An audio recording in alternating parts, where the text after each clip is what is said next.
The City Music Series on Today is proudly presented to you by City. And welcome back. During the pandemic, Americans, all of us had to get pretty creative with how we work and play. Well, that could not be more true for the boss himself, Bruce Springsteen. Hoda got a chance to talk exclusively to him, and you were joined by Brandon Flowers, his lead singer of The Killers. It was pretty. It was really cool. And in just a few minutes, we're actually going to bring you the premiere of that recent collaboration. It's a remake of one of The Killers' hit songs. And their voices, by the way, could not be more perfectly matched. But first, I got a chance to catch up with the guys to talk about the project and their mutual admiration fan club. When the boss sends you a text that he wants to join forces, there's only one answer.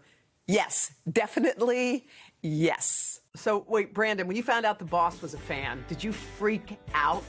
Yeah, I mean, he's somebody that he's a part of American culture and fabric, and he's such an icon. So just to have him be aware of what we do is really, special to us. But you hadn't met him. How were you feeling before your first interaction with Bruce? I was a little embarrassed, actually, because there had been a lot of headlines about this obvious influence that had entered into the Killer's picture. I didn't know how he was going to respond to that. I had a little bit of trepidation. Bruce, did you know that he was worried or nervous to meet you?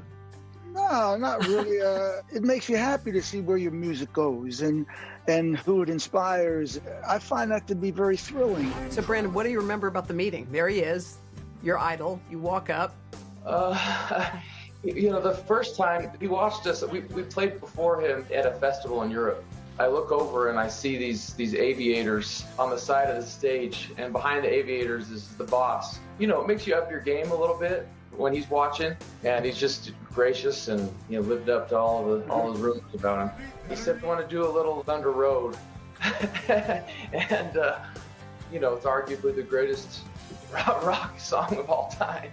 I said, hell yes. Nearly a decade after their first meeting, Bruce figured it was time to return the favor. And I just got a text about how, when we cross paths, let's do Dustland. We got to do Dustland one of these days. Right. I wasn't sure if somebody was pulling my chain, and I didn't know for sure that it was him. Bruce, I love that's how you do it. You send a text. That's how you do? That's how you operate?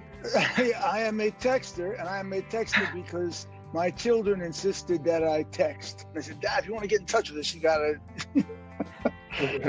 to text us. So now I text everybody, and I wanted to stay in touch with Brandon just because he's a great guy. He sang with me on my band. So I'll make him up and sing a song with you on your band. The song was written by the Killer's frontman in 2008 as his mother battled terminal brain cancer. Brandon wrote of his parents' enduring love story, inspired, he says, by Springsteen. I didn't think that things that were happening in my life would be that interesting, and he's sort of opening that door for me to write about those things. This song isn't the only collaboration for Bruce. I was trying to remember the first time we actually met. In February, he launched a podcast with another icon. Now, I was listening to your podcast, Bruce, with President Obama. Did you text him too and say, hey, buddy, why don't we get together and collaborate on something? It didn't quite happen like that, but I have texted the president. But that was actually his idea. Oh, was it? Yeah, it was his idea. Of course, I'm going, okay, he's the president. And I have a high school diploma, and I'm a guitar player from New Jersey. There's something wrong with this picture. I grew up thinking, my father was like ashamed of his family. It was as if there was like a real brotherhood. Yeah, I love the president very much. I was very happy with it. Bruce, the other thing I'm pumped about, your daughter may be going to the Olympics as an equestrian. Is that a possibility? She's very close. How do you feel about it? Very proud. Oh. Close to home for Jessica Springsteen.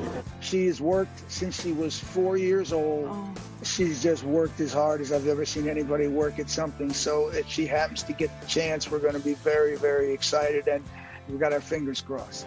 And Bruce may be a Jersey boy, but he's turning the lights back on Broadway. His Tony-winning show reopens for a run later this month. I know it's your life, but there's a lot of ground to cover there. Do you have to kind of remember and relearn the rhythm of that show? The rhythm is in me, so and I did it 236 times, so it's like riding a bike. It's not going to go away. Well, you guys, congrats on this, y'all. This is super Thanks. cool. See you. Thanks. I mean, the boss seems excited. I mean, he was really excited to be part of this. And back to his daughter being an equestrian. We might actually see her in Tokyo. It's going to be really cool. That's exciting. Also, I wish I had his contacts. He can text the president, the lead singer of the Killers. And by the way, when he first got the text, he actually didn't save Bruce's number. He was like, who's the guy who says, let's collaborate? And literally, it took like a second go back. He's like, New Jersey area I don't code. know you. Yeah. All right.